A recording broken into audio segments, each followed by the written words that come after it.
Retinopathy of prematurity (ROP). Hello, dear friends. I am Dr. Dinesh Mittal. Today we'll discuss staging, screening, and management of ROP. We'll discuss laser, anti-VEGF, and vitreoretinal surgery in the management of ROP. ROP is a proliferative retinopathy affecting retina of premature infants or low birth weight babies and low gestation age. The spectrum of ROP disease ranges from mild cases without visual sequelae to advanced cases with bilateral irreversible blindness. Low birth weight, low gestational age, and supplemental oxygen therapy history are the risk factors for the development of ROP. Normal retinal development starts at 4 months from optic nerve and reaches nasal oras reta at 8 months and reaches the temporal oras reta at 10th month. International classification ROP was instrumental in establishing the standards and nomenclature for the clinical assessment of ROP based on location, severity, and presence or absence of plus disease. 3 editions of classification has come. First edition came in 1984 and defined Jones, Stacey's and plus disease. And second modification came in 2005, which gives us the definition of aggressive posterior ROP and pre-plus disease. Third edition came only recently, 2021, and gives us new terminology of posterior zone 2, notch, subcategorization of stage 5. And dear friend, aggressive ROP name is the new name for aggressive posterior ROP. Location of the disease is defined by Jones. Zone 1 is defined as a circle, the center of which is the disc and radius of which is twice the distance of disc to the fovea. Zone 2 is a donut-shaped region that extends from anterior part of Zone 1 to within 1 disc diameter of oras reta nasally, and temporally it extends up to anatomical equator. Zone 3 encompasses the residual temporal retina. Dear friends, note that in right eye, nasal quadrant is depicted by 3 o'clock and in left eye, nasal quadrant is depicted by 9 o'clock. Posterior part of the zone 2 is now called posterior zone 2, and this definition is given by International Classification 3rd edition. ROP progressive from stage 1 to stage 5. In stage 1, the junction between the vascular and avascular retina, there is demarcation line. When this line gets width and height, this becomes ridge, and this is defined as stage 2. Neovascularization forms, and this can grow into vitreous. This is called stage 3. In stage 4, there is subtotal retinal detachment. If macula is flat, not involved, then this is called 4A. And in 4B, macula is also detached. Total detachment is said to be, patient is said to be enters stage 5. This is further subcategorized into 3 types. 5A, total retinal detachment with optic disc visible, and 5B, optic nerve optic disc is not visible. This left side is 5A and right side is 5B. In this picture you can see 4A, 4B, subtotal detachment, 5A and 5A. 5C, total detachment with anterior segment abnormalities. Arteriolar tortuosity and venous engorgement in the posterior pole is a sign of plus disease. Plus disease indicates an aggressive form of ischemic disease with a poor prognosis, and this need for an aggressive treatment. The diagnosis of plus disease is made if sufficient vascular dilatation and tortuosity are present in at least 2 quadrants of the eye. Pre-plus is a new terminology. This is to highlight the fact that plus disease doesn't appear as an all-at-once phenomena, but as a continuum of progressively increasing severity. Pre plus disease means dilatation and tortuosity of retinal vessels, which are less severe for the diagnosis of plus disease but more than normal. Aggressive retinopathy of prematurity, very severe form of ROP, present in zone 1. There is featureless junction between the vascular and avascular retina, severe plus disease, and flatness neovascularization can progress rapidly to retinal detachment, so urgent intervention is warranted. How to detect ROP in time? ROP screening program is the best way.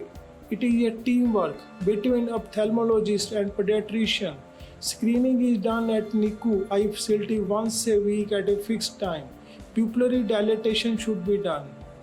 After pupillary dilatation, fundus examination is performed with indirect ophthalmoscopy. Posterior pole is examined first for plus disease. Most examiners generally use a lid speculum. In general, ROP severe enough to cause serious concern will be visible far enough posteriorly in the fundus to bring it into view without scleral indentation. Whom to screen? These guidelines are given by National ROP Screening Guidelines under Rashtriya Bal Swasthya Karyakram program. This tells us screen baby less than 2000 gram, less than 34 week gestation age. Of course, we can screen bigger babies also, 34 to 36 weeks gestation age, if there are risk factors for development of ROP. When to screen? Screen at 4 weeks or 30 days of birth. In case of very small babies, one can screen as early as 2 to 3 weeks. It is a good practice to screen once before discharge from NICU. Regular follow-up is very essential till the disease regresses or progresses to a treatable stage. Indirect ophthalmoscope by a trained ophthalmologist is the best way to screen for ROP, and also this is the most cost-effective model. Indirect ophthalmoscopy is being done to screen for ROP. Digital wide field imaging has recently become very popular because this can be done by a technician or a nurse, useful tool for documentation and to train residents and guide parents. But mind you, equipment is very costly. How to treat ROP?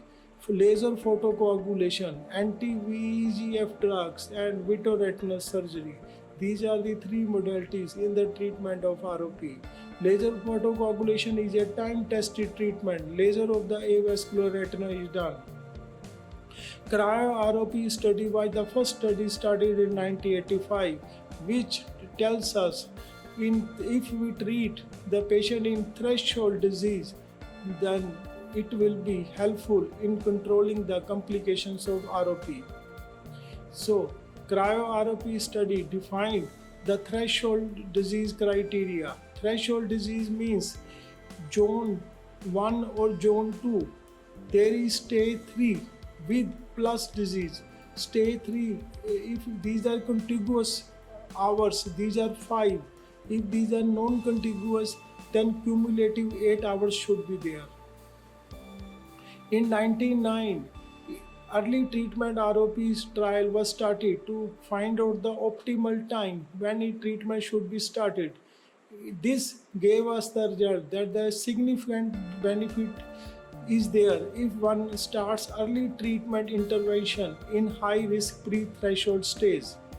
Pre-threshold stage, it's give a new criteria type 1 ROP. New threshold was defined. What is this type 1 ROP? In this, if zone 1 plus disease with any stage 1 or 1, 2 or 3 and zone 1 no plus stage 3, in case of zone 2 plus stage 2, 3, then all these red types as seen in this chart, these are type 1 ROP and laser should be done. So early treatment recommended, prompt treatment in type 1 ROP.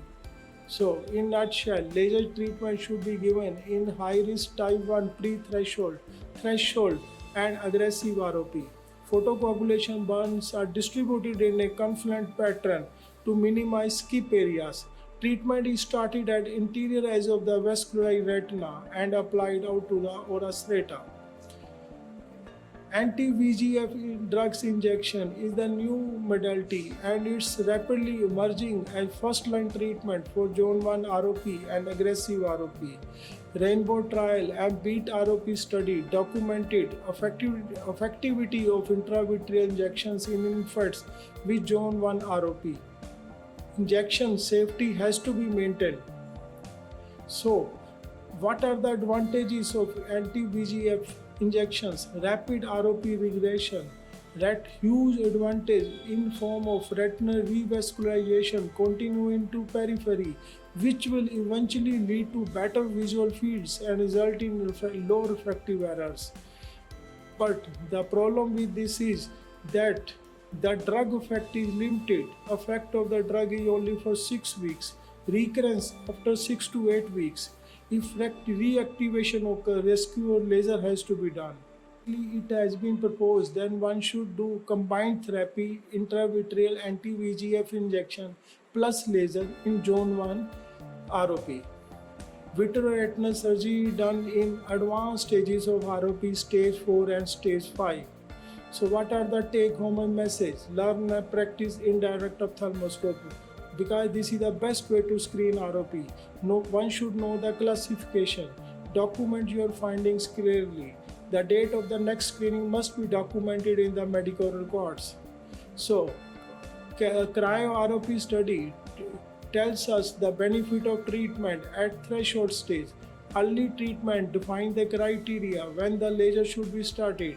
BEAT ROP Rainbow trial proved the role of anti-VEGF drugs, and experience taught us to supplement laser photocoagulation with anti-VEGF injections in Zone 1 and aggressive ROP. So dear friends, laser photocoagulation is still the standard of care for most of the cases. Both laser, green laser and DART are effective. Anti-VEGF therapy is fast coming up, and in case of Zone 1 ROP, laser can be combined with anti-VEGF injection and surgery has to be done in stage 4 and stage 5. So dear friend, ROP is a vision threatening disease. To prevent ROP induced blindness, ROP screening is the best method. So one should screen in time, refer in time, treat in time. It is essential to screen and treat in timely manner, else it may cause blindness in both eyes. Thank you, friends.